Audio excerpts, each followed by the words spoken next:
৭৩, ৭৪, ৭৫ থাকবে, সেখানে ৯০ থাকবে। কিন্তু আপনি ৭৫ বাদ দিয়ে কিংবা ৭২, ৭৪ বাদ দিয়ে শুধু ৭ই মার্চের ভাষণ দিবেন, এটা ইতিহাস না।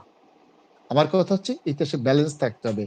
আমার খারাপ দিকটা যেমন আপনাকে জানতে হবে, আমার ভালো দিকটাও জানতে হবে। কিন্তু আমার একটা অঙ্গ আপনি কেটে ফেলে দিবেন, আরেকটা অঙ্গকে আপনি দৃশ্যমান করে রাখবেন, এটা কোনো সুষ্ঠু ইতিহাস চর্চা না। ইতিহাস চর্চা করতে হবে নির্মোহভাবে। কেবল আপনার তোষামোদী, আপনার প্রশংসাটাই ইতিহাস হবে। আপনার যে কলঙ্ক, আপনার যে ব্যর্থতা, আপনার যে লজ্জা, সেটি ইতিহাসের অংশ হবে না। এই খণ্ডিত ইতিহাস আমরা আর দেখতে চাই না।